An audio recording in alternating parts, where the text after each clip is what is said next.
Muchas gracias por venir, por acompañarnos en la conferencia del doctor Pedro Salmero Sangenís.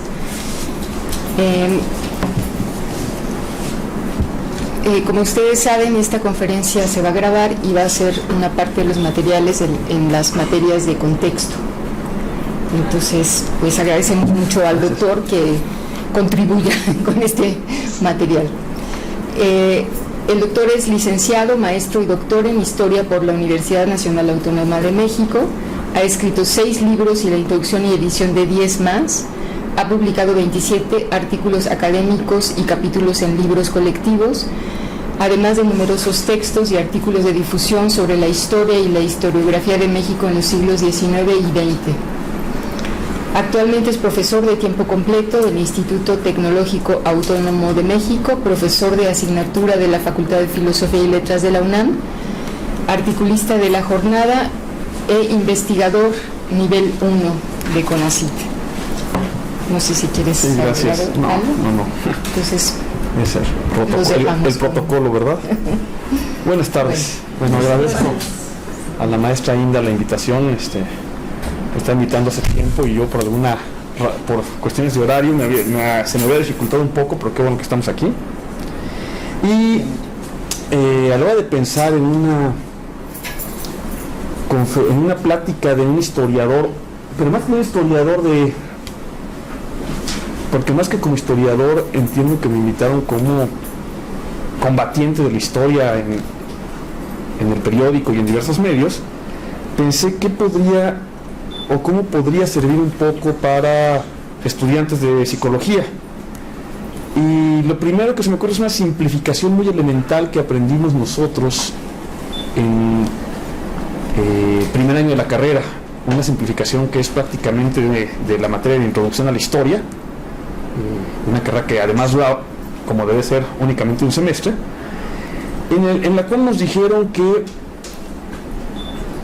el papel de la historia académica, de la historia científica, yo creo que la historia es una ciencia, eso también lo discutiremos después, que el papel de la historia como ciencia es un poco como una especie de psicología colectiva.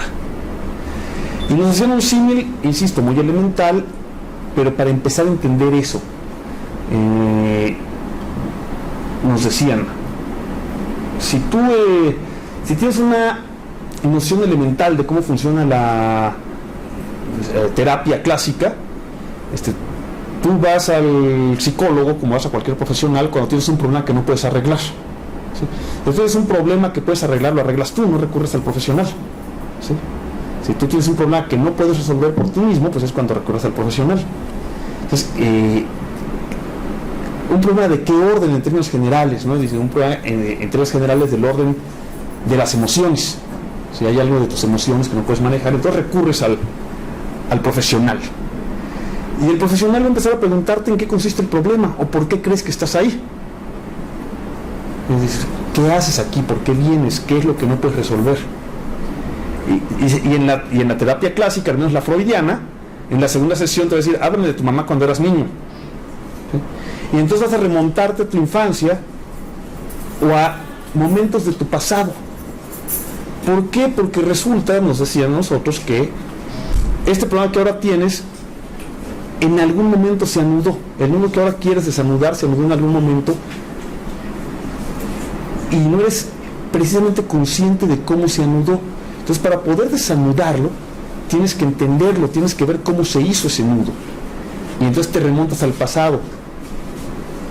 Igual no al pasado tal cual ocurrió, si es que tal cosa puede existir, sino el pasado tal cual tú lo entendiste. Y en ese sentido, a las relaciones que te formaron, los momentos fundamentales de tu formación. El papel de la historia comprensiva supuestamente debe ser muy parecido a eso. Uno recurre a la historia, al estudio del pasado, para resolver problemas del presente, para entender cómo se anudaron, cómo se hicieron los problemas del presente. Y problemas del presente de orden generalmente político, económico y social, fundamentalmente. Pero no nada más, también del orden de una cosa mucho más amplia que ahora llamamos lo cultural. en lo cual caben los problemas, por ejemplo, de género, los problemas de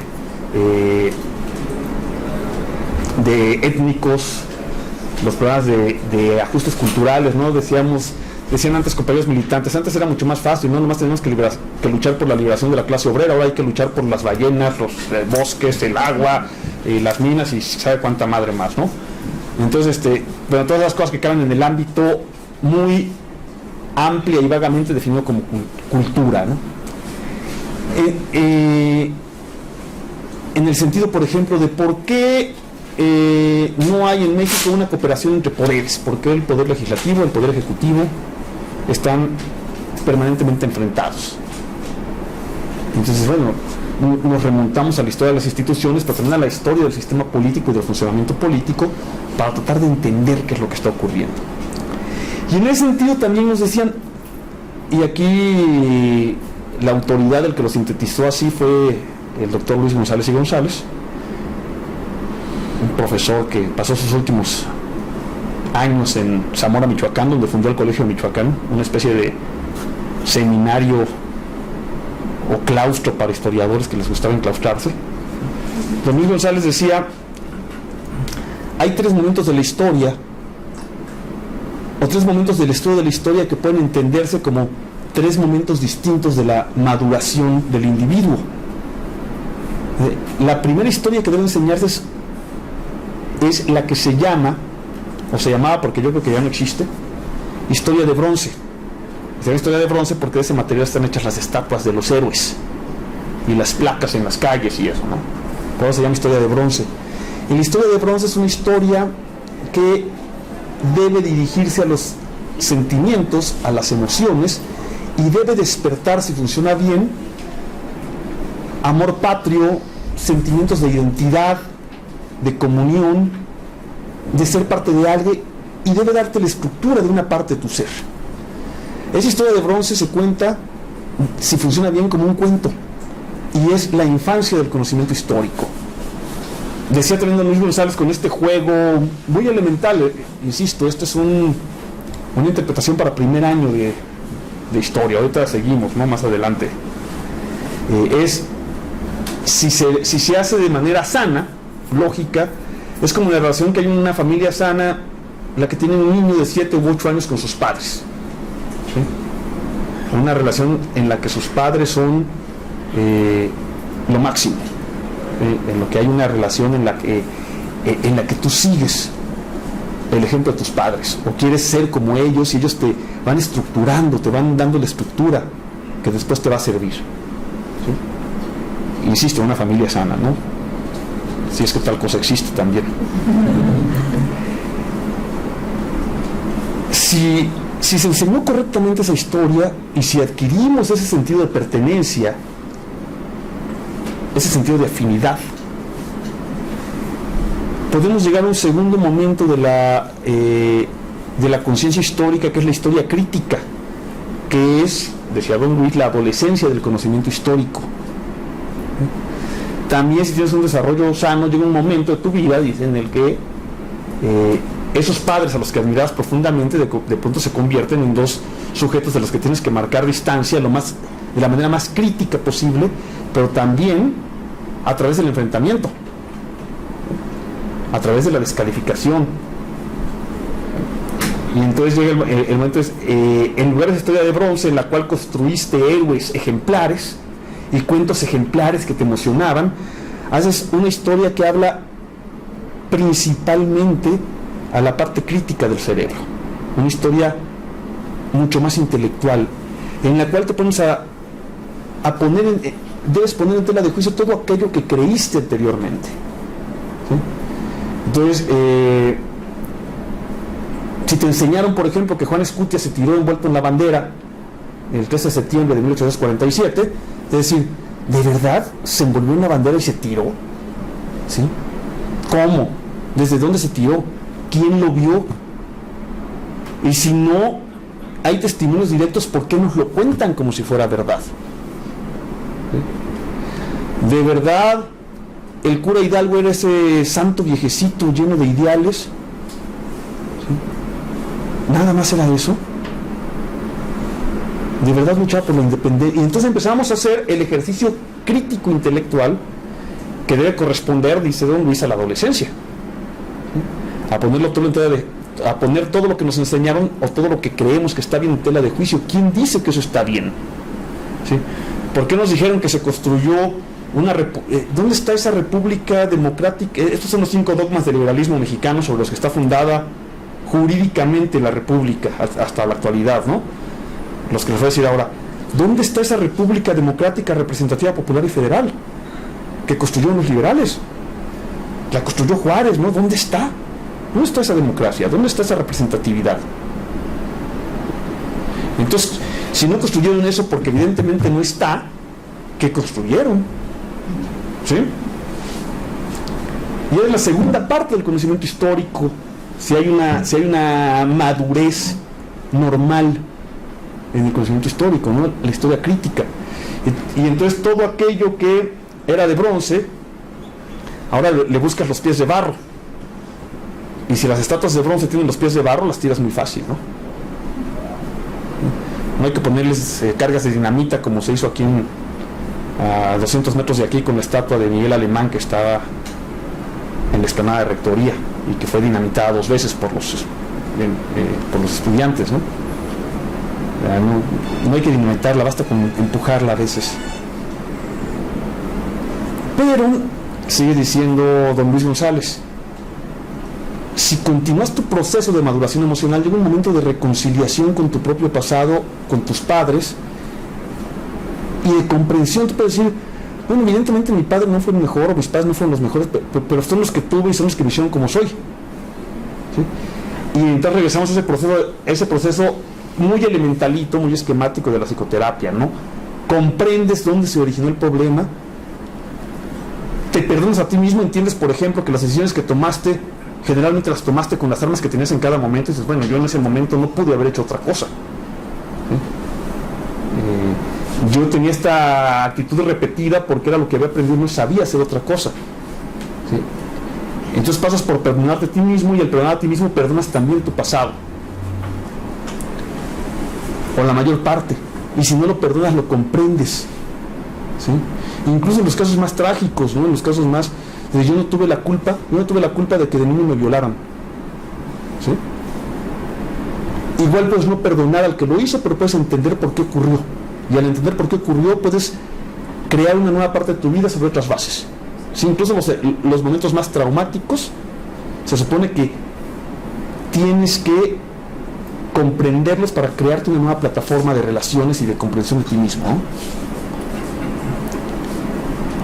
Esa es la historia comprensiva, la historia en la que ya no juzgamos y no tiramos a la basura las cosas y no estamos permanentemente furiosos con el pasado y con el presente, sino que tratamos de comprender para solucionar lo que se pueda solucionar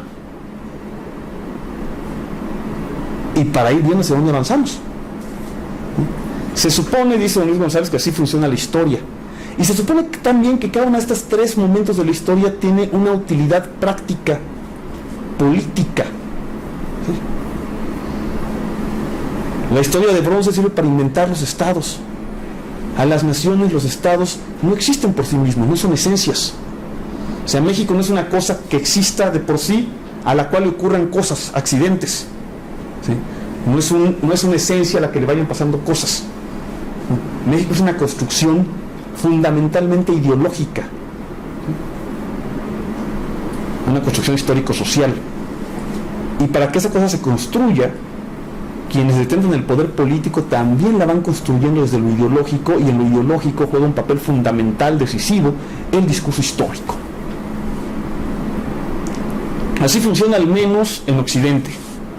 Sí, así se inventa la Francia, o se inventa la Italia, o se inventa la Inglaterra. ¿Sí? Así se van inventando las lenguas nacionales, las historias nacionales, las fronteras nacionales, e incluso el peor de todos esos inventos, el más nocivo, que es la raza. ¿Sí? La raza como invento ideológico del siglo XVIII, ¿sí?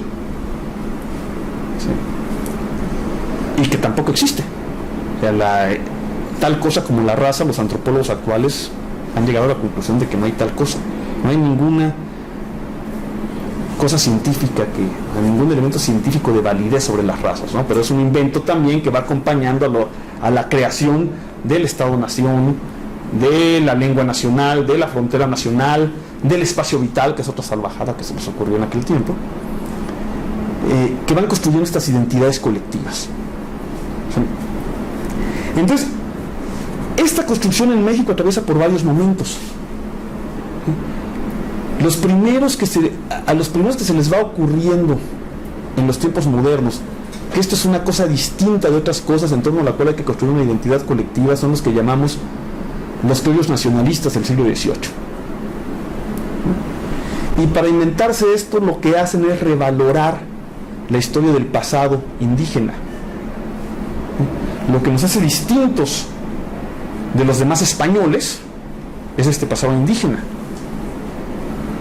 Lo que nos hace distintos a los que nacimos en un territorio que primero se llamó, en las ideas de ellos, la América septentrional española. De hecho, en las primeras declaraciones de independencia, las de Hidalgo y Morelos, primero se llama América septentrional española.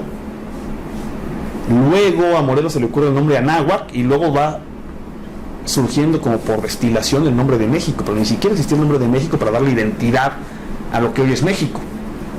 Van naciendo con estos nacionalistas que, les digo, lo que toman para construir esta nacionalidad es el pasado indígena.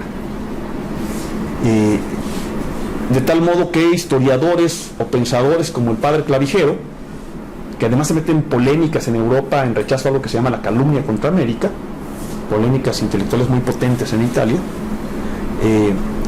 construye una nueva forma de entender el pasado indígena que va a desembocar en uno de estos pensadores que a la vez es político, Fray Servando Teresa de Mier, que va a desmontar la justificación ideológica de la conquista, según la cual los españoles tienen derecho a conquistar América para llevar la palabra de Dios. Y lo que va a decir Fray Servando en una invención ideológica es no, porque los antiguos mexicanos ya conocían la palabra de Dios, ya se les había aparecido la Virgen, incluso había llegado Santo Tomás en la persona de Quetzalcóatl. Entonces no hay ninguna justificación ideológica y por lo tanto no hay ninguna justificación jurídica para que estemos sometidos a España. Y esto lo hace a través del rescate ideológico de la historia de los antiguos mexicanos.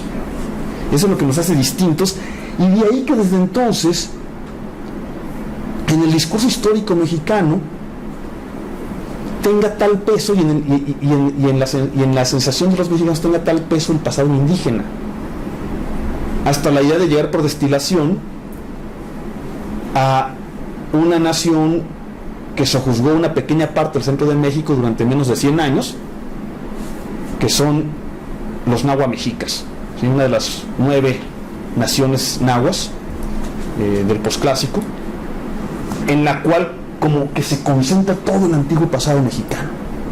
Una nación que domina parte del altiplano central y lugares adyacentes durante 95 años, ¿sí? de un pasado político de 3.000 años. Luego, una vez que se obtiene la independencia política de España y que jurídicamente se inventa México y se le pone ahora sí nombre, se elige bandera, se definen ciertos límites territoriales que se van a mover bastante durante los primeros 30 años, va surgiendo otra interpretación histórica de México donde se habla de los padres fundadores, en una historia muy romántica. Si uno lee las historias del siglo XIX, cuando ya se consolida más o menos México, particularmente la historia fundamental, que son 5 grandes tomos titulados México a través de los siglos, aparece una historia romántica, esencialista, donde parece que México siempre existió y le fueron pasando cosas, pero que hay una esencia de México y una esencia de lo mexicano. Y esta historia romántica sigue una historia positivista que retoma más o menos las mismas ideas, pero les da supuesta validez científica durante el Porfiriato. Y se van construyendo una serie de héroes que después, curiosamente, el PRI va a retomar, y aquí es donde sí me quiero detener. El régimen posrevolucionario va a retomar básicamente el mismo discurso, un discurso que, también simplificado de manera muy esquemática, tiene en su origen lo que nos hace distintos el México antiguo, ya no tan sintetizado, salvo en el discurso de la primaria en los mexica, sino en algo mucho más vago, difuso, amplio, colectivo, que se llama Mesoamérica, un término que inventó el arqueólogo Paul Kirchhoff en 1948 para definir lo que él llamó una superárea cultural, ¿sí?, de las civilizaciones agrícolas de una región del mundo. Entonces ya no es nada más los mexicas, sino este vago conjunto de civilizaciones agrícolas que se engloban en lo que llamamos Mesoamérica, en lo que llamó Paul Kirchhoff Mesoamérica, de manera tan certera que seguimos usando el término en la actualidad, más de 60 años después, o casi 60 años después, que luego hubo 300 años de dominación por una potencia extranjera, dominación que también implicó aculturación. ¿Sí? O sea, no se puede negar que somos una nación mestiza en muchos aspectos, no en todos, que hay una religión muy mayoritariamente católica, que mayoritariamente hablamos español, lo cual es una realidad actual. Todavía en el Porfiriato la mitad de los mexicanos no hablaban castellano. Son esos datos que nunca aparecen en los libros de texto. O sea, todavía en 1900 la mitad de los mexicanos no hablaban español como primera lengua. En 1850 el 60% de los mexicanos no hablaban español como primera lengua. ¿Qué quiere decir esto? Que el proceso de mestizaje del que resulta el México moderno no es ni siquiera colonial.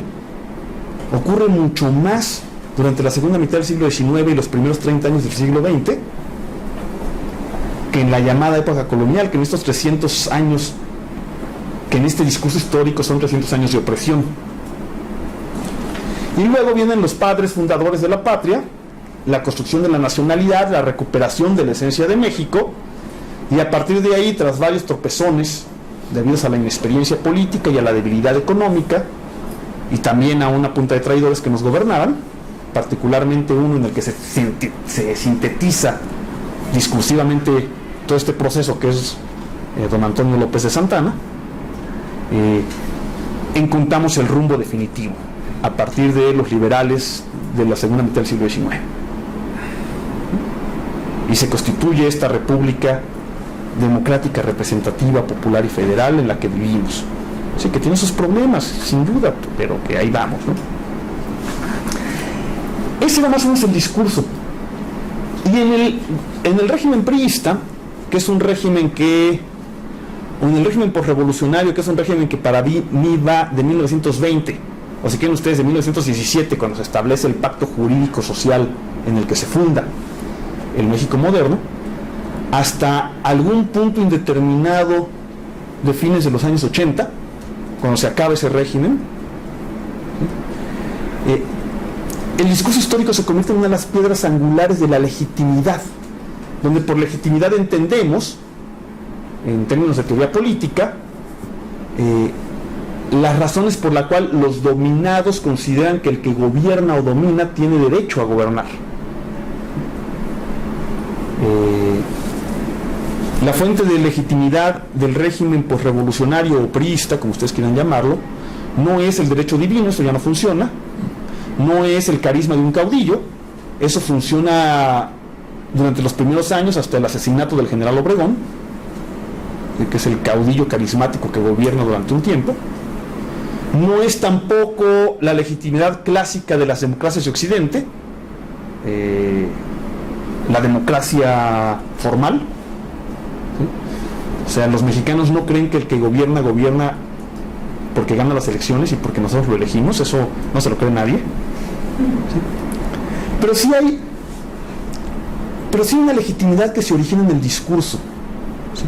Primero, el discurso histórico que dice que este gobierno gobierna porque es herencia de una revolución popular, agraria y nacionalista, y que sigue conduciendo al país por el rumbo popular y nacionalista, herencia de la revolución. de tal modo que es un discurso que recupera y que pone una serie de héroes en los que fija una continuidad discursiva, que son el México antiguo, simbolizado en la resistencia por Cuauhtémoc, luego los padres fundadores, particularmente Hidalgo y Morelos en el discurso, después los liberales, que se sintetizan en la figura de Juárez, y después los héroes populares de la revolución. Curiosamente, en el discurso, más que los verdaderos fundadores del régimen, que son Carranza y Obregón, el discurso histórico recupera a los derrotados de la revolución, a Madero como apóstol de la democracia en un país donde no hay democracia, y a Zapata y Villa como particularmente Zapata. Villa entra muy tardíamente al panteón de héroes. Digamos Madero y Zapata como símbolos, uno de la democracia y otro del carácter popular y agrario de la revolución. ¿Sí? Uno de la democracia y el nacionalismo, Madero; otro del carácter popular y agrario, que son los 4 grandes adjetivos que le ponen a la revolución, de la cual los regímenes posrevolucionarios se reclaman herederos. El otro pilar de la legitimidad es la eficacia económica. Hay un discurso que muestra un crecimiento sostenido durante 40 años del 6 o el 7% de crecimiento anual, una transformación de la economía que los historiadores actuales de la economía, como Lorenzo Meyer, le llaman transformación de la dependencia, no una ruptura de la dependencia, sino una transformación de la dependencia que implica que México dejara de ser, como era en el Porfiriato, un país que exportaba materias primas para el mercado mundial, a convertirse en un país relativamente moderno, pero todavía dependiente. Y este discurso de la eficacia económica y esta aparente eficacia económica que va expandiendo el mercado interno, que va permitiendo el crecimiento del consumo de las amplias capas de la población. Por ejemplo, en 1910 todavía un 50% de la población tenía lo que llamamos los historiadores una dieta mesoamericana. ¿Sí? Es decir, más de la mitad de la población consumía en un 90% maíz y frijol, y solo un 10% más de su alimentación eran otras cosas, generalmente jitomate, chile, calabaza, y una ingesta mínima de proteína animal. Lo que se va haciendo en esta expansión del mercado interno y en esto que vas, que es este discurso de la eficacia, es incorporando a la dieta de las mayorías azúcar como fuente de energéticos, leche y huevo como fuentes de calcio y de proteína animal, sobre todo para los niños, pan de trigo y algunos otros elementos que van expandiendo el mercado interno y expandiendo también la capacidad de consumo y abatiendo uno de los grandes males endémicos de México, que es la baja ingesta de proteína animal y de algunos minerales. Entonces, este discurso de la eficacia económica y el discurso histórico son los pilares de la legitimidad del régimen. Y este discurso deja de funcionar después de 1982. Se había venido erosionando desde 68 y en los años 70. Pero mal que bien, sea como sea, en los años 70, en la década de los 70, se mantiene eso que ahora llaman con enorme facilidad la docena trágica, ¿sí? Los sexenios de Luis Echeverría Álvarez y José López Portillo. Mal que bien, sea como sea, durante esos 12 años, se mantienen las tasas de crecimiento arriba del 6% anual, tasas de crecimiento económico superiores a las tasas de crecimiento demográfico. Evidentemente los problemas, sobre todo cuestiones externas y las presiones externas, más aún o tanto como la corrupción interna y otros conflictos internos, detonan en 82 algo que no podía seguir sosteniéndose. Viene la crisis económica del 82, la devaluación y un sexenio de inflación de arriba del 300% anual. El desplome de cualquier pretensión de eficacia económica. Si uno de los dos pilares del discurso del régimen se cae, ¿sí? No puede alegar el régimen ninguna conducción eficaz de la economía en la década de los 80. Y en los años 80 hay un montón de cosas que se nos olvidan de los años 80. Los paros cívicos nacionales, los intentos de huelga general, la construcción del movimiento urbano popular, la ruptura del aparato corporativo del PRI a través del sindicalismo independiente, de los movimientos campesinos, todo lo que retoma la violencia política de la década anterior. Hay una crisis del régimen. Y si se cae el primer pilar de la legitimidad del régimen, que es la eficacia económica, se cae también el segundo. Durante el sexenio de Miguel de la Madrid, ya había ocurrido desde el anterior, pero en el de Miguel de la Madrid ocurre de manera muy clara, se va abandonando el discurso que es herencia de la revolución, porque los opositores al régimen lo van tomando en sus manos. Primero una serie de historiadores académicos llamados revisionistas, que desde la izquierda y desde la derecha demuestran históricamente, primero, que la revolución igual ni fue ni popular, ni agraria, ni nacionalista, al menos no la revolución que ganó, no la de los vencedores. Y muchos de los que escriben estos grandes libros son a la vez militantes activos de la izquierda en contra del régimen. Adolfo Gili, Arnaldo Córdoba, en aquellos tiempos también opositor de izquierda Héctor Aguilar Camín, aunque ustedes no lo crean, Armando Bartra, que actualmente es consejero nacional de Morena, Enrique Semo Calef, también consejero nacional de Morena. Van desmontando y algunos extranjeros como Frederick Katz o John Cockcroft o François Guerra, ¿sí? Otros revisionistas desde la derecha dicen: la verdad es que la revolución, para todo fin práctico en términos políticos, es la continuidad del porfiriato. Jean Meyer, François Guerra, Alan Knight. Entonces no hay tal revolución. Entonces, por un lado hay una ofensiva histórica en los años 70 que continúa en los 80 contra este discurso desde la historia académica, pero una historia académica que, a diferencia de la historia académica actual, se lee. Si el Zapata de John Womack vendió 1 millón de ejemplares, la ideología de la Revolución Mexicana de Arnaldo Córdoba vendió 500,000 ejemplares a lo largo de 15 años, si ustedes quieren, pero vendió 500,000 ejemplares. Se leía, se discutía, y no solo en la academia o en las preparatorias, sino también en los círculos de estudio de la oposición. Y a la vez de eso, los movimientos sociales opositores que están rompiendo el monopolio político priista retoman estas banderas. O sea, todos los movimientos campesinos de los años 70 y 80 hacen suyo a Zapata, y Zapata deja de ser una bandera del régimen, del discurso del agrarismo oficial, para convertirse en la bandera de los opositores campesinos e indígenas. Todas las organizaciones se llaman Coordinadora Nacional Plan de Ayala, Unión Popular Revolucionaria de Emiliano Zapata, Ejército Zapatista de Liberación Nacional, ¿sí? Frente Popular Francisco Villa, etcétera, ¿no?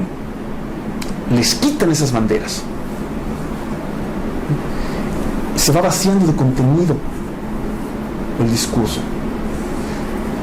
y el régimen cae, ¿sí?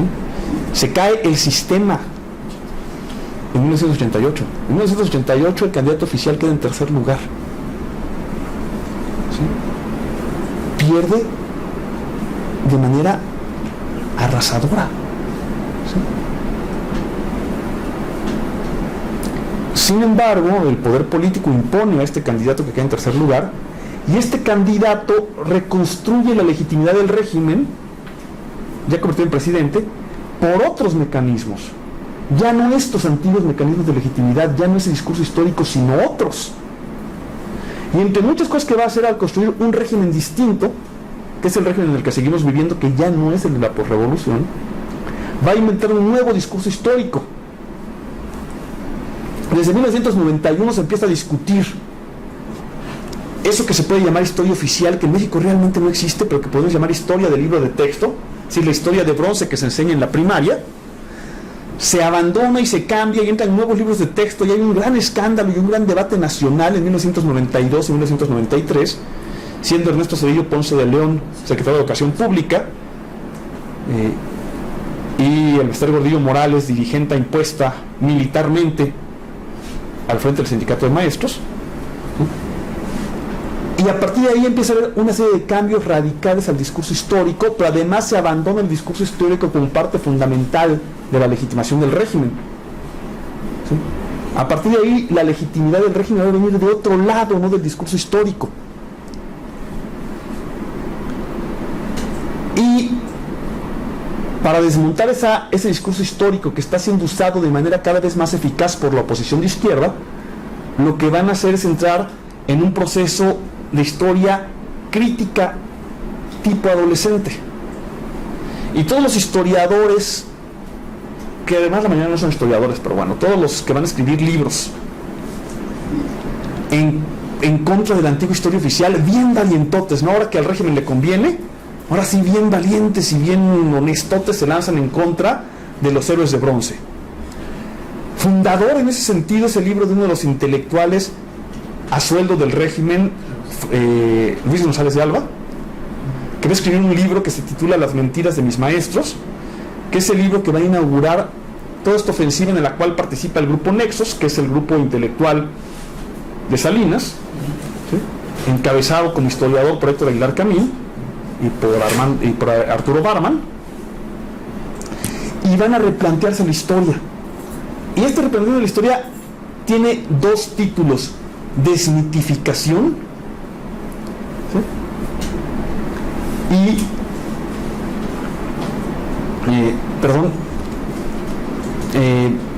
un nuevo revisionismo. Y en realidad lo que están haciendo es una historia adolescente de decir, todo era sucio, todo era basura, todos estos seres no sirven para nada, construimos una historia en torno a un discurso falso, y los mexicas no eran ese pasado idílico, sino era un pueblo de salvajes, antropófagos y basados en el sacrificio humano y en una opresión brutal, que la mayor parte de los pueblos indígenas, de tal modo que la mayor parte de los pueblos indígenas vieron con enorme alivio la llegada de los españoles y el fin de ese terrorífico dominio. La conquista no fueron, la colonia no fueron 300 años de opresión, sino 300 años de construcción del país. Hidalgo y Morelos eran un par de salvajes sanguinarios sin ningún ideal, y el verdadero constructor de la patria es Iturbide. Juárez era un traidor que iba a entregar la patria a los gringos, y que si no lo hizo fue quién sabe por qué, porque en realidad ganó Juárez, yo no sé cómo lo hizo, pero bueno, para muchos de ellos finalmente somos un protectorado gringo. Afortunadamente llegó Díaz y por primera vez en este país de salvajes puso un poco de orden, evidentemente con mano dura, porque no hay otra forma en la que se pueda poner orden en un país de salvajes, ¿sí?, al que desafortunadamente tiraron otros salvajes. Renace el salvajismo y la sed de sangre con los Zapata y Villa, y luego viene un periodo de 100 años de, ¿cómo le llaman uno de los grandes intelectuales de estos? Macario Esquetino. 100 años de confusión, en los cuales no se crece para nada, y hace Macario Esquetino como intelectual orgánico lo mismo que hace Vicente Fox como candidato. Hay 75 años de la historia de México que hay que tirar a la basura porque no sirve para nada, que era el discurso de Vicente Fox en campaña, y el discurso de Macario Esquetino y de Luis González de Alba como intelectuales. Este discurso histórico está basado también, y con eso termino, en eso se basan Catón y Zunzunegui y otro montón de historiadores favoritos de los actuales gobiernos, en algo que se inventó en los años, durante el régimen de Alemán, de 1948 a 52 básicamente, y que a lo mejor ustedes conocen mejor que yo, que es la psicología colectiva de lo mexicano, o la filosofía de lo mexicano construida por el grupo Hiperión, ¿sí? A veces se inventan que los mexicanos estamos permanentemente traumados, se inventan, porque a mí no me consta que lo descubrieran, y tampoco me consta que sea una característica inherente a lo mexicano, entre otras cosas porque yo no creo en categorías inherentes, ni en la esencia de lo mexicano. Entonces, todo este discurso nuevo está basado en que, pues como los mexicanos somos traumados, ineptos, tenemos un enorme complejo de inferioridad y un complejo de Edipo muy violento, y además nos sentimos hijos de la chingada porque nuestro padre español violó a nuestra madre indígena, ¿sí?, etcétera, etcétera, etcétera. Entonces, pues requerimos una vez más la mano dura, y que los que sí saben nos digan qué hacer, ¿sí?, y que los que sí saben hacer pozos en aguas profundas vengan a hacer los pozos en aguas profundas, porque nosotros somos re pendejos y no vamos a poder. Y llegan, y al final todo este discurso sirve a ese mismo discurso político, pero además es la idea de construirlo así para desmontar la posibilidad de usar la historia como herramienta crítica en contra del régimen. Y estos historiadores, bueno, lo que yo he hecho, y un poco ese era el título, lo que yo he hecho en mis artículos en La Jornada, hace mostrar, bueno, podremos discutir la interpretación histórica, Pero antes de empezar a discutir interpretación histórica, yo como historiador sé que no hay verdad en historia, como no hay verdad en ciencias sociales. ¿Sí? No hay verdad, pero sí hay mentiras. Y lo que he mostrado es cómo, para construir estas historias, mienten con absoluto descaro, omiten documentos fundamentales, construyen cosas que no son ciertas. Por ejemplo, hablaba de Hidalgo, ¿no? Dicen, sistemáticamente lo dicen sin ninguna vergüenza. Hidalgo jamás habló de independencia. Voy yo a los documentos de Hidalgo y les digo, a ver, 27 veces en los papeles firmados por Hidalgo se habla de independencia. ¿Cómo se las ingenian para decirme que Hidalgo nunca habló de independencia? Después podemos decir qué independencia quería, podemos discutir el movimiento, pero no me digan que Hidalgo no habló de independencia. ¿Por qué? Porque es una mentira. Me dicen, dice Luis González de Alba y dicen los seguidores de González de Alba, el David estadounidense venció al Goliat mexicano, porque en la guerra de México contra Estados Unidos, México era mucho más poderoso, mucho más grande, mucho más rico. Entonces digo, a ver, ¿cuándo fue la guerra? En tal año. Bueno, en tal año, cuando empieza la guerra, Estados Unidos tiene, y ahí están los datos, 4.600.000 kilómetros cuadrados, y México tiene 4.100.000. Es decir, incluso en términos territoriales, México es más chico. México tiene 7 millones de habitantes y Estados Unidos tiene 26 millones de habitantes. México tiene un Producto Interno Bruto 7 veces inferior al de los Estados Unidos. Entonces, ¿cuál David y cuál Goliat? Podemos discutir por qué se perdió la guerra, ¿sí? Podemos hablar de la supuesta eficacia del protestantismo frente al catolicismo indígena, atrasado y estúpido, ¿sí? Pero para discutir eso, primero quita esas mentiras tan flagrantes y tan evidentes, y así por el estilo, ¿no? El problema es que, pues, que para construir esto mienten, y mienten con descaro. ¿Y qué significa mentir con descaro? Significa que una vez más no estamos entendiendo la historia, y esto les permite, pues si mienten así los historiadores, por ejemplo, Enrique Peña Nieto mentir con descaro y decir que lo que realmente quería Lázaro Cárdenas era entregar los pozos, las aguas profundas a la Standard Oil, ¿no? O a sus descendientes, la Chevron y la Texaco. Así que fue básicamente lo que dijo Enrique Peña Nieto en su discurso de presentación de si lo que realmente quería Cárdenas era que llegara la Chevron y la Shell a ayudarnos. Y pues solo si tus fuentes históricas son estos personajes, ¿no? Que también fue otro artículo que sacamos. Y un poco eso era lo que yo quería contar rápidamente antes de que platicáramos de esto. Pues, se les paso a ustedes, no el micrófono porque no hay, pero sí la palabra. ¿Sí? El caso de los movimientos populares que se ocultan, que no se habla de ellos, es, en mi opinión, en razón a desresponsabilizar, mientras damos por hecho que hay un caudillo que siempre va a hacer algo, nos van acostumbrando a que nunca el pueblo hizo nada, a que nunca el pueblo tuvo la idea, las ganas, nunca funcionó. Siempre tiene que haber alguien al frente haciendo algo, y cuando sucede lo que sucede actualmente, siempre volteamos a buscar un caudillo. Además es más fácil construir historia de bronce en una persona que en un grupo. ¿Qué opina usted de este planteamiento? Entonces es más fácil que nos digan qué hacer a que tengamos que pensarlo nosotros, ¿no? Pero bueno, ahorita contesto, sí. Bueno, en esta cuestión de la historia realmente hay muchos problemas, digamos, por resolver, por entender. El panorama que nos has presentado en los historiadores, identificando estos falsificadores, están construyendo una historia a modo, ¿verdad? Lo entendemos, están construyendo una historia a modo para legitimar, justificar el estado autoritario en el que nos encontramos. Pero en su contraparte en donde pues yo ubicaría aquí también, ¿verdad? Como Lorenzo Meyer, muy pocos otros que hacen una reflexión histórica de otro modo.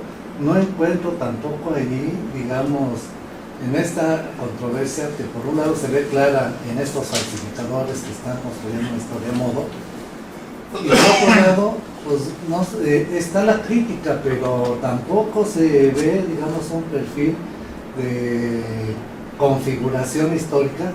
Por dar ejemplos, dice López Obrador, su último libro, estamos en el porfirismo, una vuelta al porfirismo.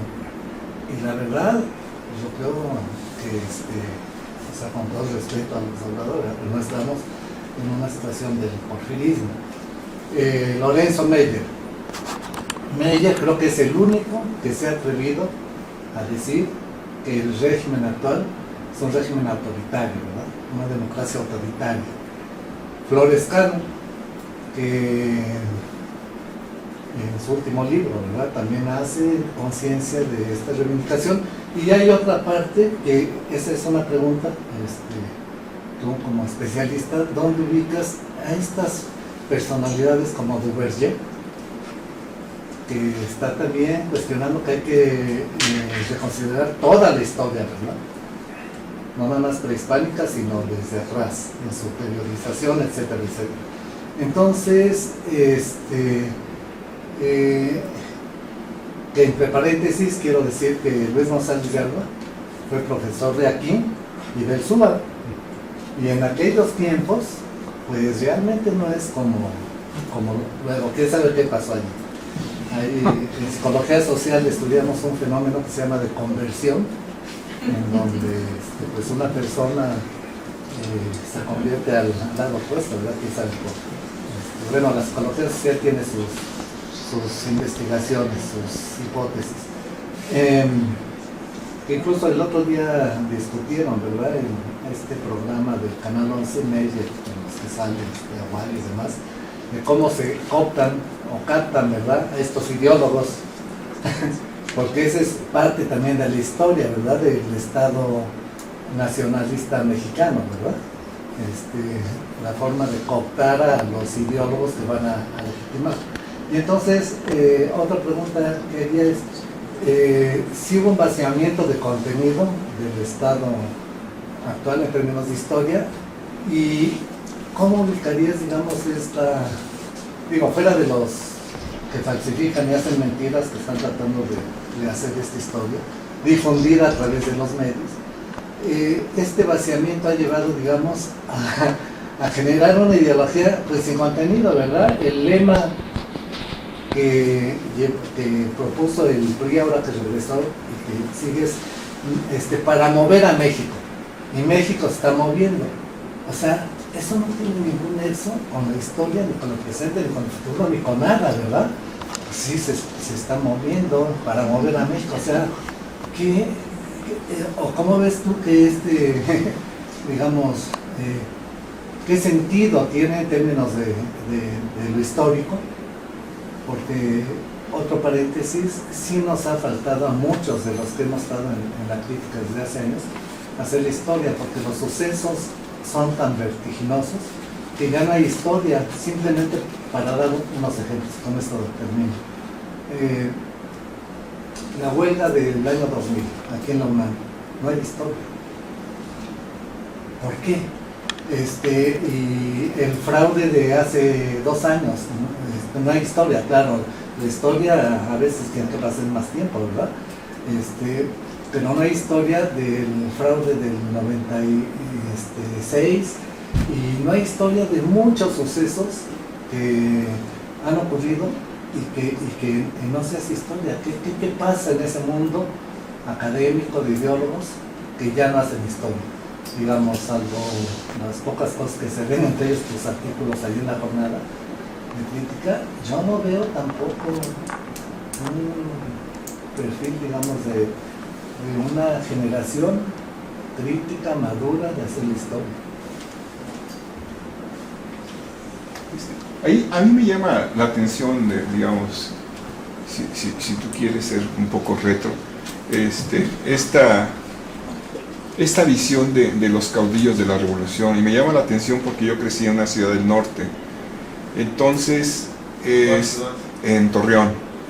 Entonces yo me acuerdo muy bien de que en la esquina, o sea, estoy hablando de principios de los 50, y yo era muy niño, en la esquina se juntaban, en la esquina de la calle cerca donde yo vivía, se juntaban los mayores, por decir algo, a platicar sobre episodios de la revolución y cuando Villa llegó a Torreón y lo que hizo, que fusiló a los chinos, que quién sabe qué, todo ese tipo de cosas. Pero como que yo encuentro, digamos, me viene a colación por lo que tú dijiste del zapatismo, como que yo encuentro que depende de la región, digamos, hay una preponderancia de estos dos caudillos, ¿no? O sea, para mí en el norte, inclusive yo creo que aún en la actualidad, como que permeaba, o al menos cuando yo vivía en esos relatos orales que yo oía, vivía la revolución todavía, y vivía Villa, ¿sí? Porque era la recreación de ese movimiento, de lo que había sucedido, ¿no? Y entonces me llama la atención eso, o sea, y tomo en cuenta o recupero, digamos, la historia de Villa de Katz y de pues, Paco Ignacio Taibo, ¿no? Del último libro que sacó sobre Villa, que es muy detallado porque tiene múltiples pies de página y uno tiene que ir y venir, es una situación muy dialéctica cuando uno está leyendo el libro, ¿no? Pero sí, o sea, como que parecía ser que acá en el centro, ok, Zapata vive, ¿no?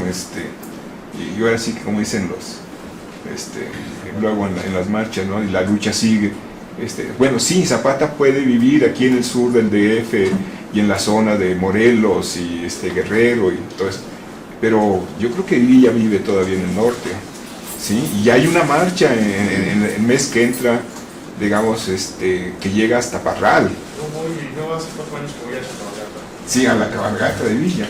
Y hay una recreación del asesinato de Villa en Parral. Y bueno, es un poco eso, o sea, como que ¿a qué le atribuyes tú esto? Pues digamos, si tú quieres el tener o el decir que Zapata, digamos, en esta, si tú quieres, contienda bicaudillista de los héroes revolucionarios que para muchos de nosotros son héroes de la revolución, o sea, es nuestro imaginario, porque vivimos ello, o sea, a través de la recreación de nuestros mayores y de las experiencias después con el neozapatismo del EZLN.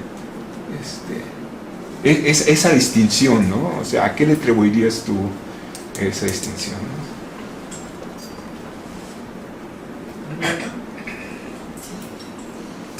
Yo te quería pedir si puedes hablar un poco más sobre cómo se construye la verdad histórica, o sea, cómo tú construyes la verdad histórica en tus textos, y, o sea, esto pensando un poco en lo que discutíamos en la clase de ayer. Les pedí a mis alumnos que vieran el video de tu conferencia sobre la invasión de 1847, y entonces hubo toda una discusión en donde planteaban, bueno, pues es que ahora esta historia de Santana nos dijeron que era de tal manera, tú explicas como mucho más puntualmente y contextualmente qué sucedió, y dicen, algunos de mis alumnos dicen, pues es que ahora ya no le queremos a nadie.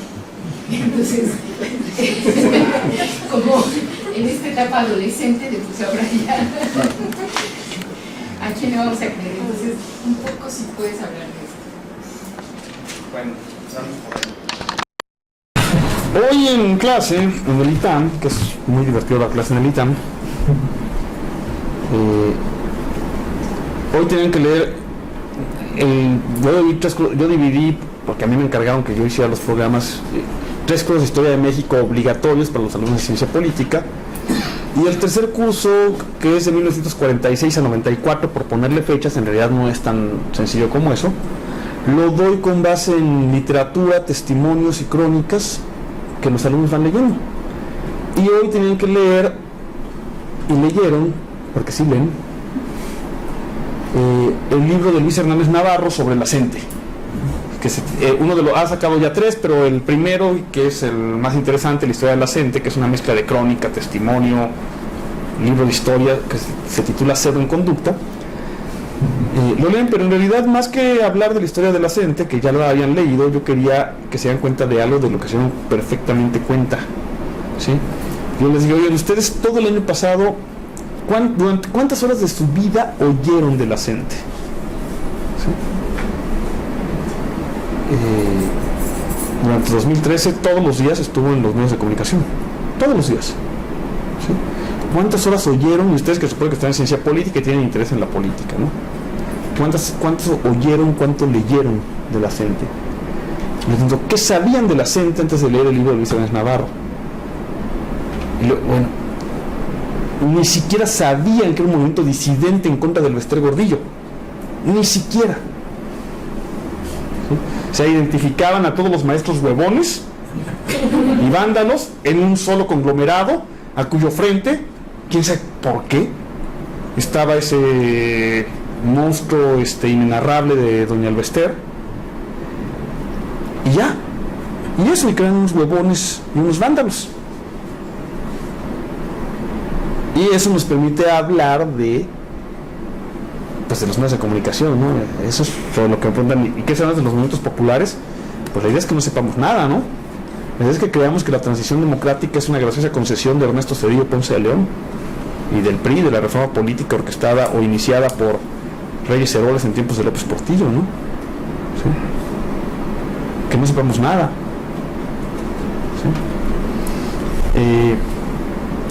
Y que creamos en esas historias de que pues, no hay nada que hacer, pero también una serie de historias que nos creemos y que nos han metido y no nos hemos dado cuenta.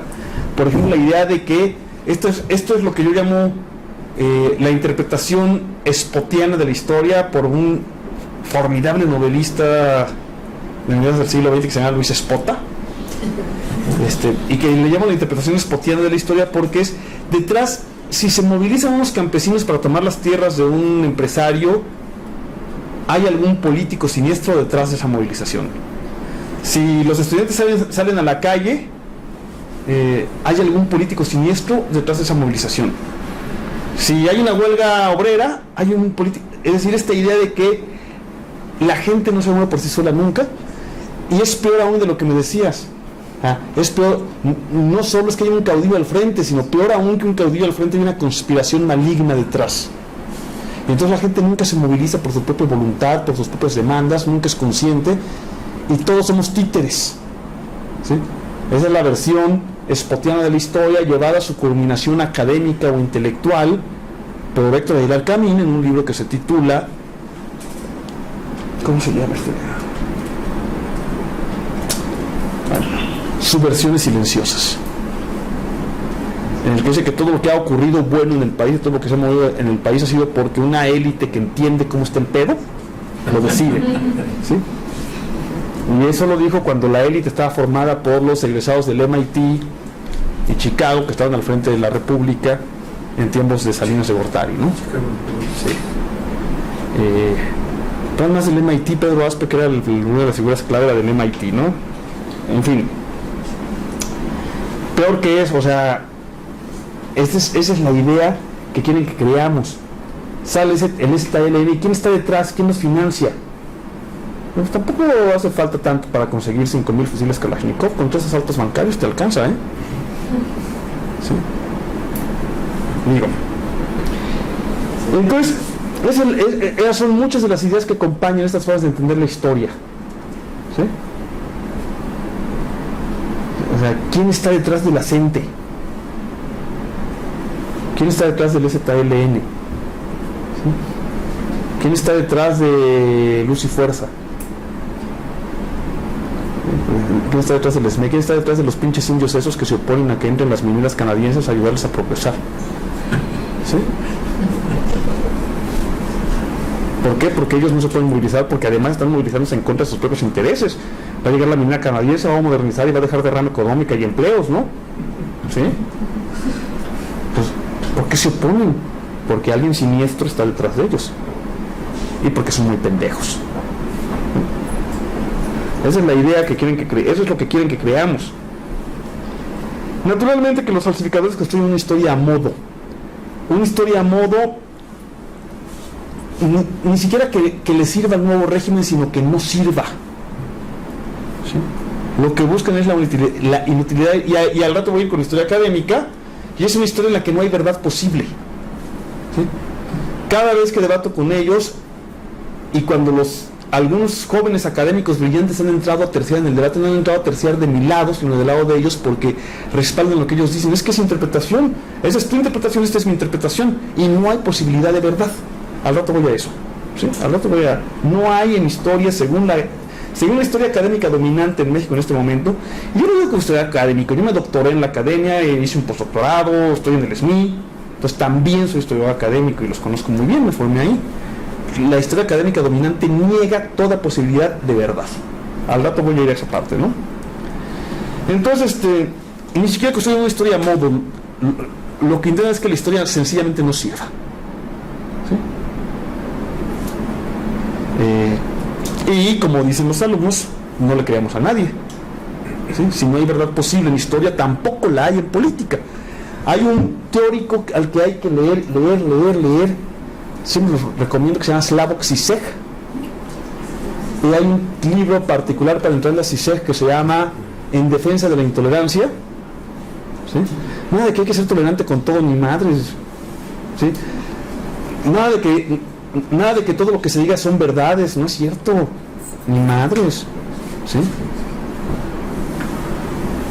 Pero la idea es, si no hay verdad, y esto a través de la lectura de Žižek llegas claramente a esto: si no hay verdad en ciencias sociales, tampoco hay verdad en política.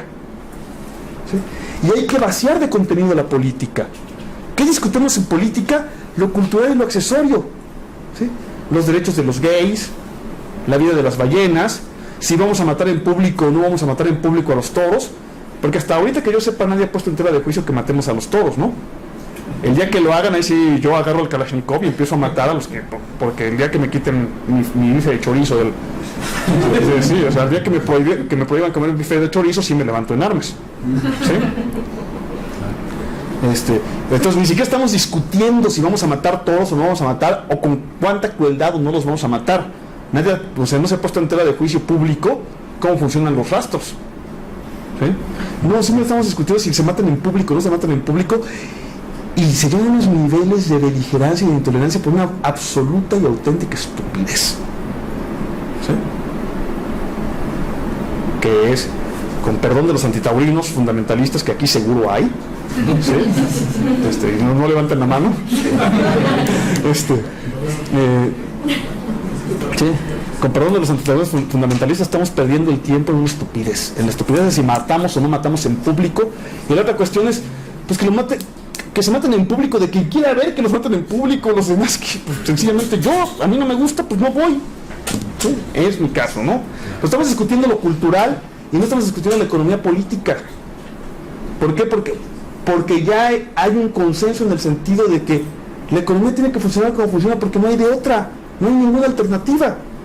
Lo más que podemos hacer es quizá cauterizar un poquito, darle el programa oportunidades al cuarto hijo y no nada más al tercero, y así por el estilo, ¿no?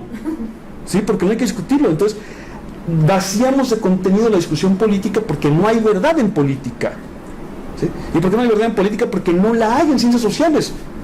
El paradigma actual es que en ciencias sociales no hay posibilidad de verdad. ¿Sí? Y en historia no hay posibilidad de verdad. ¿A qué nos lleva eso? A que no hay posibilidad de verdad en la política. ¿Sí? Todo se vale y todo es interpretación y posición. Todo es perspectiva. ¿Sí? Todo es relativo. Entonces, bueno, recuperemos a Žižek, recuperemos a Wallerstein, recuperemos a Josep Fontana. Y no nada más Lorenzo Meyer, que es un gran intelectual, ha mostrado este régimen como una democracia fallida y como un régimen autoritario y despótico. Yo lo digo cada 15 días en la jornada, ¿no? Y otros muchos lo dicen. Taibo lo dice cada vez que le dan el micrófono, que es todos los días, ¿no? Y así por el estilo. No nada más Lorenzo, vemos algunos más.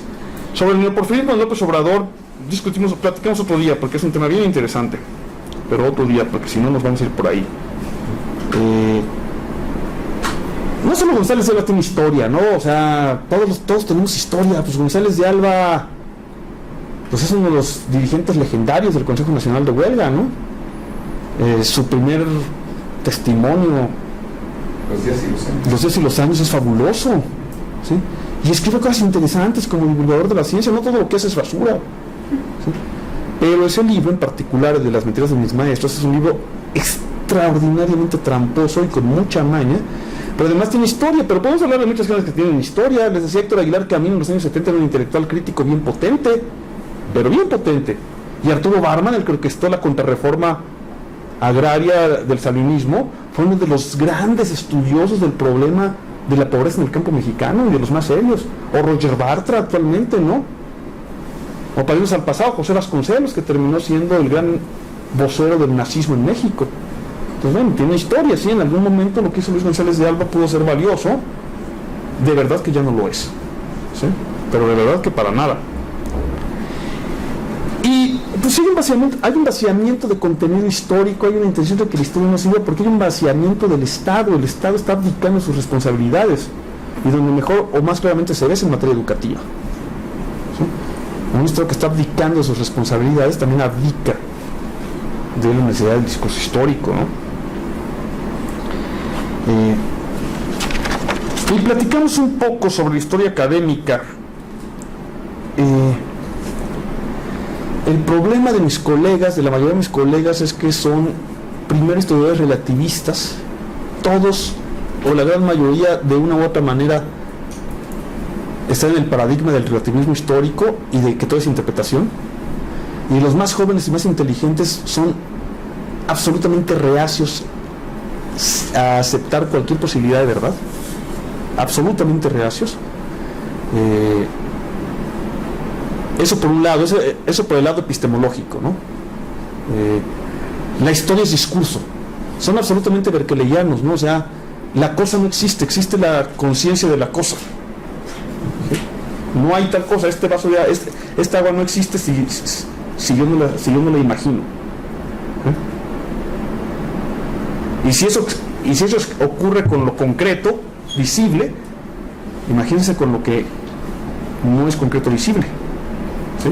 Son absolutamente idealistas en ese sentido, ¿eh? La cosa en sí no existe, el pasado en sí no existe, los hechos no existen, ¿sí? Existe nuestra idea de los hechos, ¿sí? Y esa es la corriente absolutamente dominante. Y ahora, entonces, los mejores historiadores, los más inteligentes, se dedican a la interpretación del discurso histórico y al análisis del discurso histórico, porque es lo que importa, el discurso, la idea, no a la historia. Pero además lo hacen de tal manera y con tal empaque teórico que no los lee ni Cristo. O sea, se leen entre ellos. Yo ya dejé de leerlos, yo los leía y los seguía, y en un momento en que dije, esto la verdad, a mí no me sirve para ni madres. Y eso que yo soy un profesional de eso y que tengo mi formación teórica y que tengo mis cursos de... Como usted nunca me tituló la maestría en filosofía política y eso, francamente, a mí que soy un profesional de eso no me sirve para nada. Discuten entre ellos bien chulo en su torre de marfil, pero bien chulo, en libros de 500 ejemplares, de los cuales 400 se pudren en la bodega, y los otros 100 suscitan unas discusiones acaloradísimas, bien interesantes, sobre qué tan idea es la idea del vaso de agua o hasta dónde está la idea del vaso de agua o cómo narramos el vaso de agua, ¿no? ¿Sí? Por un lado. Y por el otro, esos son los más inteligentes. Los menos inteligentes, y estoy hablando de los honestos, ¿sí? No de los deshonestos. Los menos inteligentes se dedican a hacer minucias de historia económica y de historia cultural, pero por historia económica no entiendo la comprensión de los grandes procesos económicos. No la historia de los precios del maíz en la hacienda de San Juan de las Pitayas de 1650 a 1660. Esas son las tesis doctorales. Ustedes vean un catálogo de tesis de doctorado en historia y ya desde el título te mata de hueva, ¿sí? O sea, y también se tiran de aquellas que llegan a publicarse 500 ejemplares, de las cuales también 400 se ponen en las bodegas, y los otros 100 los leemos los que estamos obligados a leerlos porque nos ayudan, nos da materiales y me ahorra trabajo de campo, ¿no? Y esas ni siquiera se suscitan las apasionadas discusiones que suscita la discusión sobre el vaso de agua, ni siquiera, ¿no? Esas suscitan la absoluta hueva de todos los que estamos obligados a leerlo. Y ese es el 95% de la historia académica en México. Eso es lo que te premian en el SNI. Ustedes busquen la lista de historiadores del SNI 3 del Colegio de México o de nuestra Universidad Nacional y pregúntense quiénes son. ¿Sí? Se supone que los historiadores publican. Publicar significa entregar el trabajo al público. Bueno, ustedes que son universitarios, que tienen nivel universitario, que además se dedican a las ciencias humanas, métanse por curiosidad, bajen la lista de investigadores nacionales de SNI 3 del área de historia y pregúntense de cuántos de ellos han oído su nombre. Y han publicado no menos de 20 libros. ¿Sí? ¿Quiénes son? Eso. Y es una catástrofe.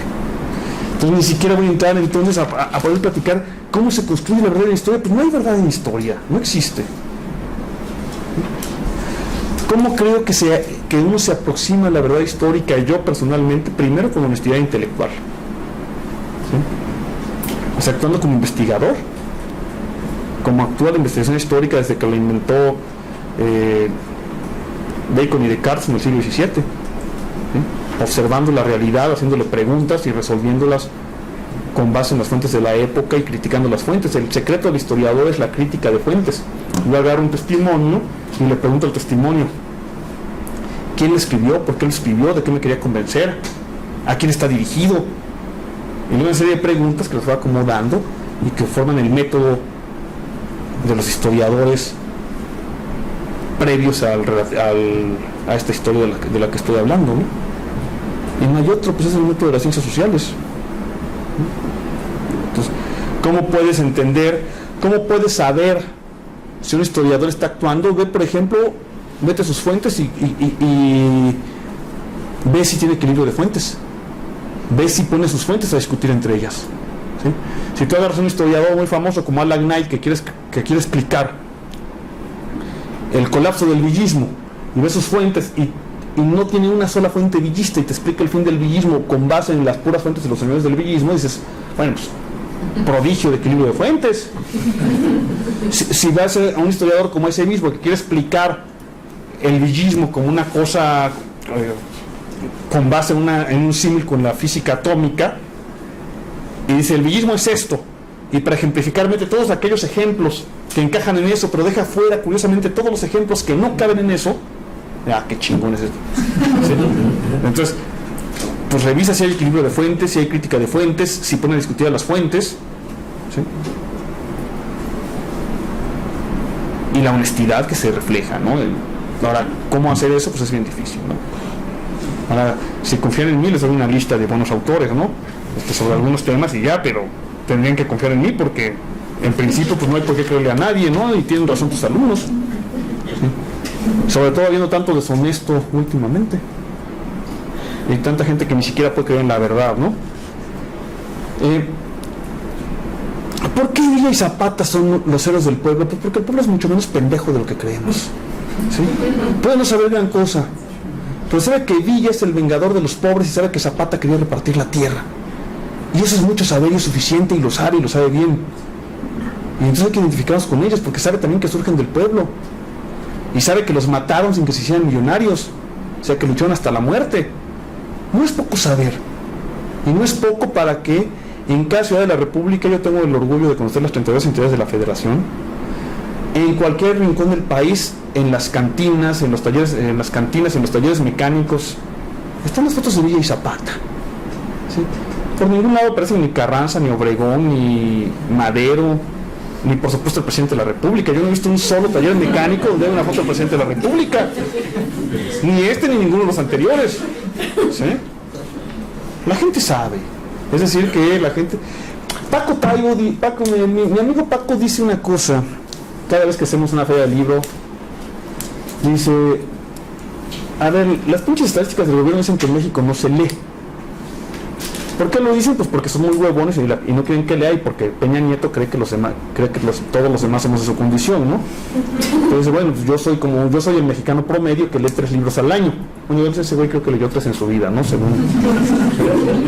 Yo soy el mexicano promedio que lee 3 libros al año. El asunto de esta estadística es que solo toma en cuenta los libros que se venden por los canales de la industria editorial. Entonces, es una mentira. Los mexicanos compran en promedio 3 libros nuevos al año. Yo les pregunto, ¿quién es estudiante de licenciatura? ¿Cuántos libros compraste este año? ¿Cuántos libros has leído? No llevo una cuenta exacta. No se considera los préstamos, es la biblioteca, el libro de viejo, el que te robaste. Nada de eso entra en la cuenta. ¿Sí? Los libros de segunda mano y la piratería. ¿Sí? O sea, el otro día en la feria del libro, los compañeros de la Brigada para Leer en Libertad están vendiendo el libro de los carrancistas en 40 pesos y vendieron ese día nada más 250 ejemplares. Evidentemente piratas, ¿no? Yo muy feliz de que se vendan, no me importa que sean piratas. ¿Sí? La piratería. Y sabes mucho más historia. O sea, eso de que la historia es aburrida y de que la gente no quiere saber historia es falso, ¿no? Nunca se han parado en esas conferencias que damos con Paco y con Belarmín y con Paco Pérez Arce y con... Hay 300 gentes, ¿no? Y ávidas de saber historia y no nos dejan ir hasta que les decimos, ya se acabó, compañeros, ahí se ven. ¿Sí? Pero la historia bien contada y la historia que sirve. ¿Sí? No la historia, decía Napoleón Bonaparte, no hay grande hombre para su ayuda de cámara. O decía José Martí sobre Hidalgo, Bolívar y San Martín. Dice, esos hombres son sagrados. Se les deben perdonar sus faltas porque el bien que hicieron fue mayor que ellas, ¿no? No, pero esto es, lo único que importa es si se tiraban pedos o a qué olía su caca, ¿no? ¿Sí?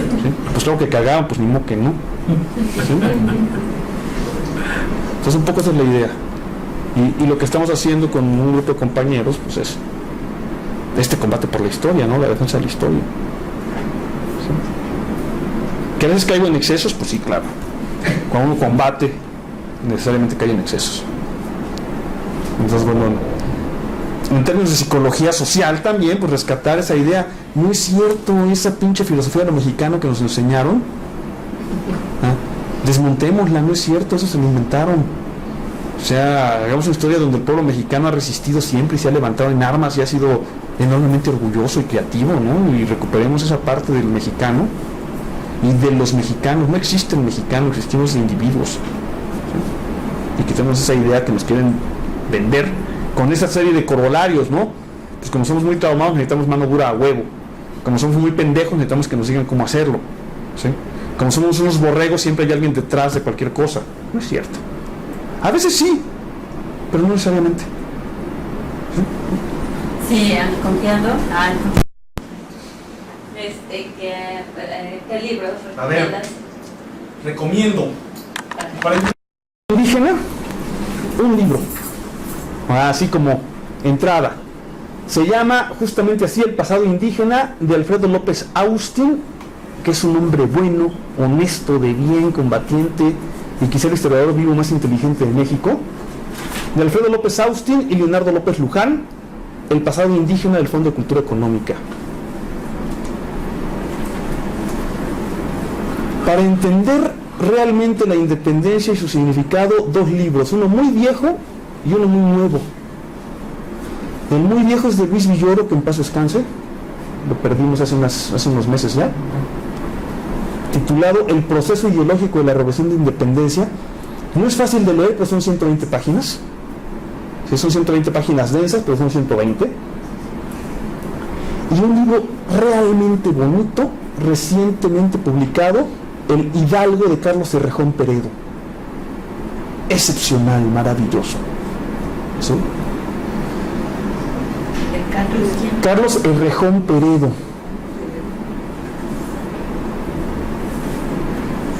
Perdón, digamos que con eso ya vamos a tener mejor idea de los mexicanos. Sí.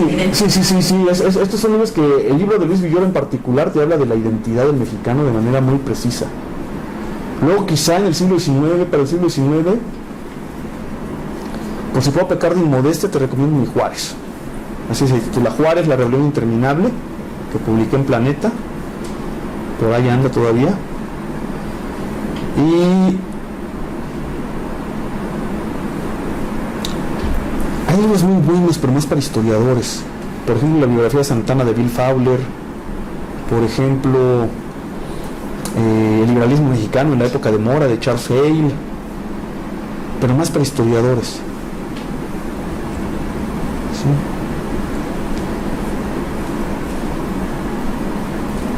¿Sí? Y pues así por el estilo, libros, más bien les digo, cuando tengan curiosidad por algún tema en particular, escríbanme. Yo siempre en el Twitter les contesto, ¿no? Oiga, y para entrenar a don Porfirio, pues no hay gran cosa, pero lee esto para empezar. Mi Twitter es @salme_villista, y ahí siempre contesto. Y @salme_villista, y mi correo electrónico p de Pedro salmerón@itam.mx.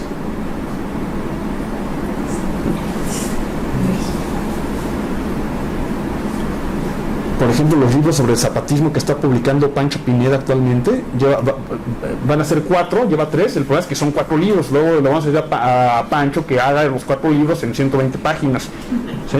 Y yo creo que es capaz de hacerlo, pero está en el proceso de creación de esto. A toda esa idea que tenía, que nos habían vendido y que fortaleció John Womack de Zapata reaccionario, de que Zapata que quería volver a un pasado idílico que nunca existió, pues Pancho Pineda está demostrando que ni madres, que era una revolución social bien potente, destruida y vencida, pero bien potente. Y toda la organización social y las contradicciones internas del zapatismo están bien chingones en ese libro, en esos libros, los de Pancho Pineda, en Misiones Era. Y el problema es que, les digo, lleva 3 y le falta el 4 todavía, ¿no? El primero es la irrupción zapatista, el segundo es, no me acuerdo cómo se titula el segundo, el tercero Ejército Libertador 1915 y así, ¿no? Para el villismo, pues también inmodestamente les podría recomendar el mío, o las 2 magistrales biografías de Villa, que son espléndidas las 2, la de Katz y la de Taibo, y así por el estilo. ¿Sí? Lean sobre el cardenismo a Adolfo Gili, lean a Lorenzo Meyer. Sí, el último libro de Lorenzo Meyer tiene una gran cantidad de claves para entender el presente de México, se llama Nuestra tragedia persistente. No, es el de la democracia, él lo prologa, pero no es suyo. Sí, él lo prologa, pero no es él. No, el libro de Lorenzo Meyer, lleno de claves para entender México actual, así, Nuestra tragedia persistente. Y así por el estilo, ¿no? Hablando de esto, Meyer, allí dice, hacer historia es una manera de hacer política. Entonces, todos los historiadores están haciendo política, nada de que hacemos academia y no, o sea, están haciendo política. Y yo creo que es importante. Algunos dicen que no es cierto, pero la verdad es que sí lo están haciendo. Quería preguntarte una cosa, como dijiste en varias ocasiones, el perdón. No sé si el perdón, eso es no histórica. Yo hablé de la comprensión, entre otras cosas porque, por ejemplo, pues don Antonio López de Santana, mira, el más malo de la historia, el que no tiene justificación ninguna en su actuación pública, es Victoriano Huerta. Victoriano Huerta era un canalla miserable, un asesino inescrupuloso, no solo por la forma en que toma el poder. Huerta, como ha demostrado recién, otro libro bien interesante, Ariel Rodríguez Curi, en un libro sobre la historia de la Ciudad de México durante la Revolución, demuestra en su contexto algo que no habíamos visto de ese tamaño. Cuando toma el poder Huerta, no solo mata a Madero, a Pino Suárez y a Gustavo Madero y al gobernador de Chihuahua, Abraham González. El golpe de estado de Huerta no es el cuartelazo típico del siglo XIX, sino es un golpe militar que prefigura las dictaduras militares latinoamericanas del siglo XX. A nada más en las primeras 6-7 semanas hay más de 500 asesinatos políticos, nada más en la Ciudad de México, ¿sí? De los cuadros medios del maderismo. ¿Sí? No nada más mata a Gustavo Madero, jefe de la mayoría de maderista en el Congreso, mata a otros 4 diputados maderistas, mata a un gobernador, encarcela a 3 más. ¿Sí? Es algo que prefigura el terror de Estado latinoamericano del siglo XX. Era un canalla siniestro. Le gustaban los toros, por cierto. Una vez estaba chopando ahí en la Plaza México, toreaba Rodolfo Gaona. Por ejemplo, hay que entender, los toros eran la diversión pública en México hasta los años 50, la primera, y la más importante.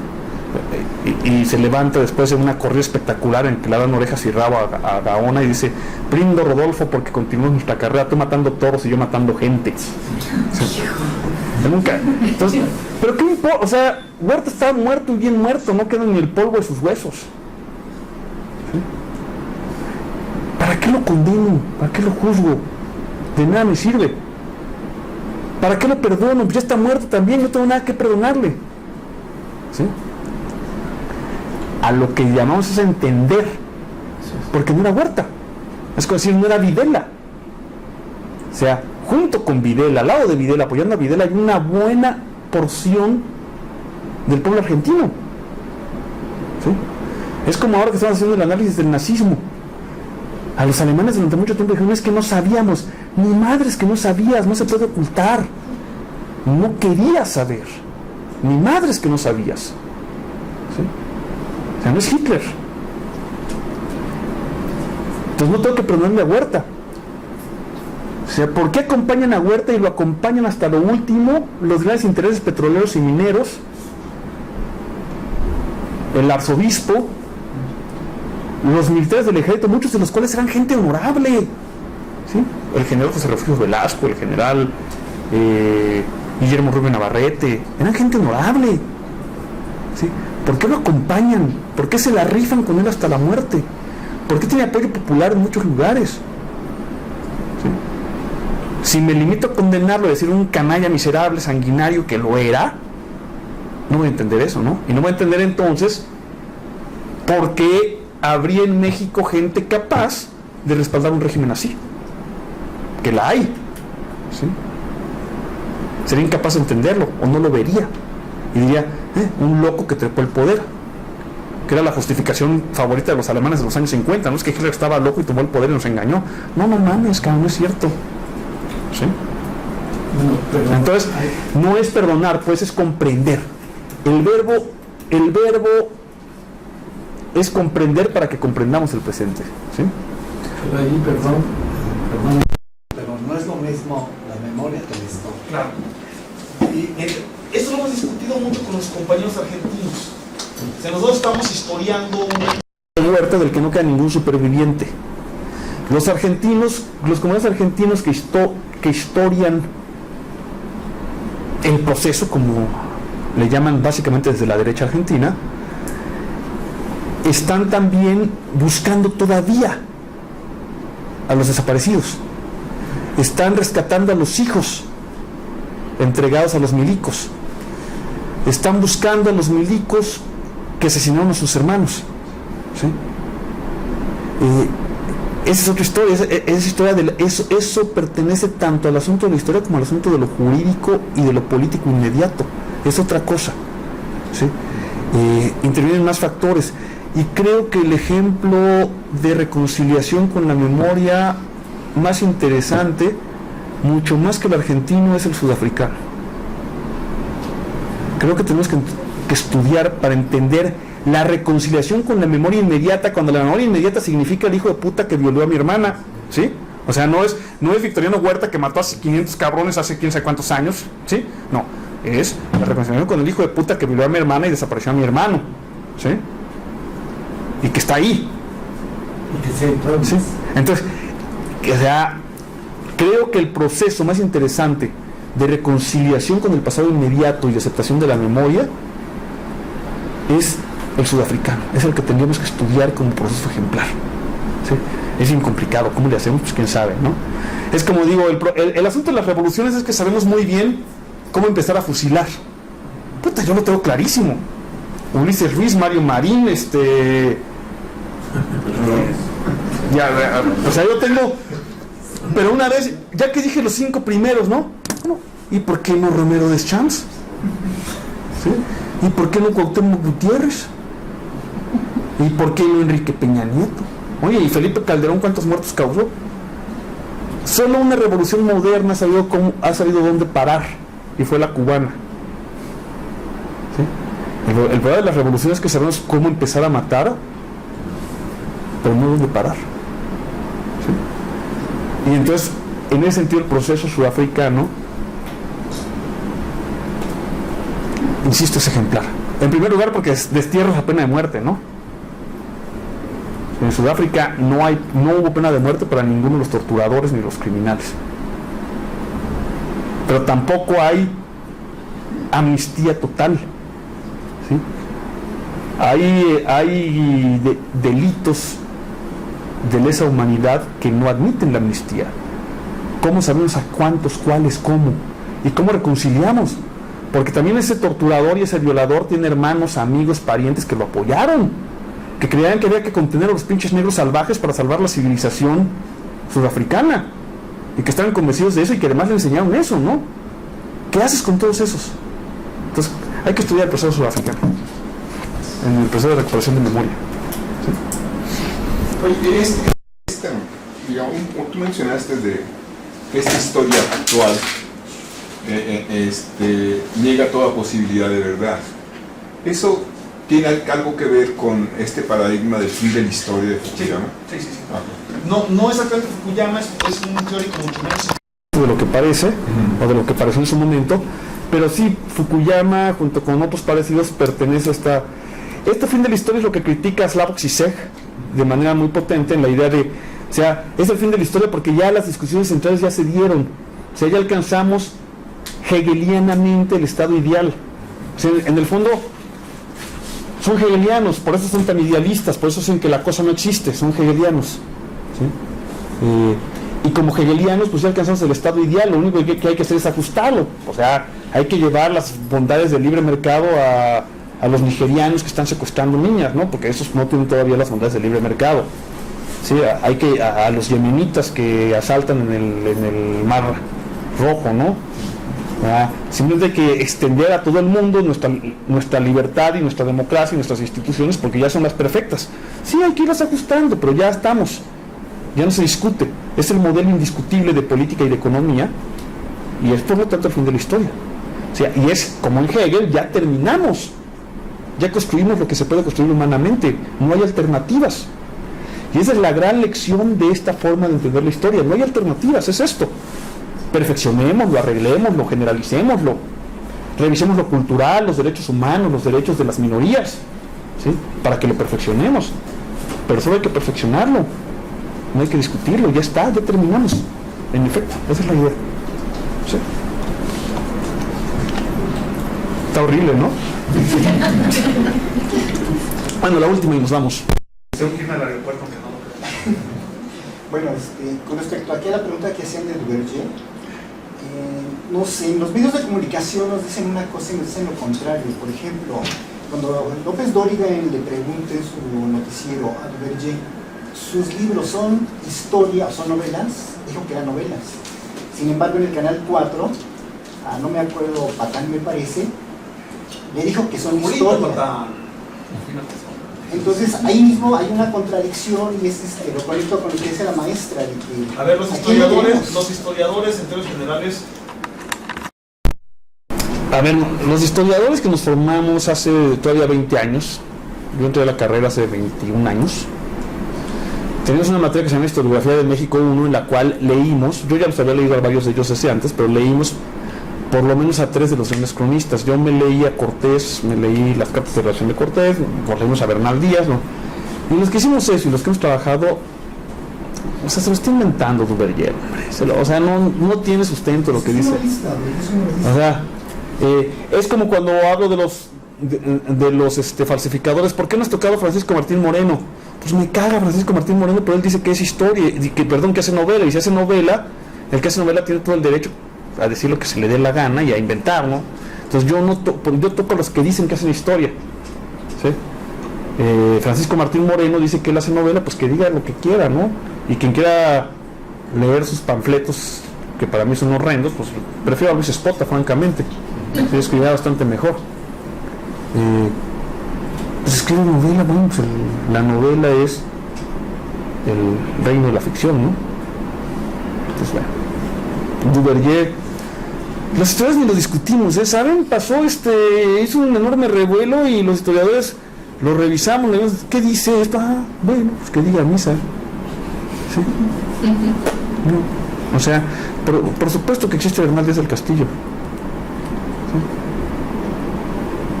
Y con respecto a lo de la verdad, yo hago una pregunta. Perdón. Aquí está otra vez. Esa idea, y una idea que también... Villa es un pinche cavernícola, un bandolero, que evidentemente no se le pudo ocurrir lo que se le ocurrió. Villa hizo lo que hizo porque detrás de él había una serie de intelectuales que le decían lo que había que hacer, ¿sí? Y lo pilotaban. Y Zapata, punto menos que lo mismo, ¿no? Apenas terminó cuarto de primaria, un analfabeta, les da a ver, cabrón. El 5% de los mexicanos terminaron la primaria. Zapata, y estudiar la primaria en el Porfiriato te preparaba para la vida, así que no me digas que era un analfabeta. Hay que dimensionar. Pero Zapata era un pinche peón de campo, un indio que no tiene... O sea, que esas ideas exóticas y ajenas a nuestra idiosincrasia se las dictaban los intelectuales, como Soto y Gama. ¿Sí? Entonces siempre está esa idea de que el pueblo no tiene ideas propias ni puede cultivarlas y desarrollarlas. Como un pinche soldado de a pie, bruto y analfabeta, como Bernal Díaz del Castillo, escribir esa maravillosa novela verídica, esa novela verídica que es la historia verdadera de la conquista de la Nueva España. No, tenía que ser un bachiller por Salamanca y un genio como Cortés, ¿no? O sea, un pinche soldado de a pie, imposible que haya escrito eso. Eso es lo que está en el fondo de la idea de Duverger. La imposibilidad de entender que un soldado de a pie, como muchos otros, porque sacamos las crónicas de oro, pudo haber escrito esa cosa. Porque ese es el origen. Si ustedes leen a la tontería de Duverger, dice, no, es que es imposible que un soldado de a pie que no estudió tenga esa concepción del mundo.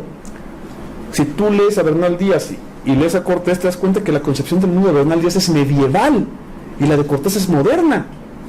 O sea, si hubiera leído bien y sin prejuicios, se da cuenta de que al contrario, si lees bien las obras de los dos, estás acertando. Cortés es un pensador moderno, renacentista, universitario, con una pluma maravillosa también. O sea, las cartas de relación son maravillosas, ¿sí? Y Bernal Díaz es un pensador medieval, tiene una concepción del mundo medieval todavía, nada que ver en cuanto a, olvídate del estilo y de la prosa y todo lo demás, ¿sí? Pero lo que hay en el fondo es la negativa de un intelectual a decir que un hombre del pueblo pudo haber escrito eso. ¿Por qué? Porque los hombres del pueblo no escriben así.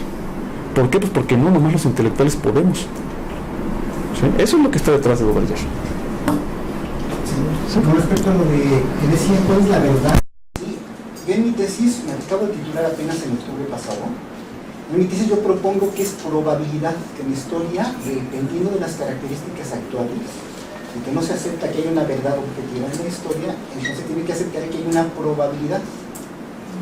Y cada nivel de enunciación, cada historiador puede enunciar algo probable sujeto a corroboración. Sí, no estoy seguro. Recomiendo un libro, de hecho el primer capítulo de un libro en ese sentido, se llama Adam Schaff, S-C-H-A-F-F, se llama, es un libro muy viejo pero que nos sigue sirviendo de punto de partida para discutir historia y verdad. Lleva como subtítulo Ensayo sobre la objetividad del conocimiento histórico. ¿Sí? Por ahí podemos empezar a discutir. ¿Sí?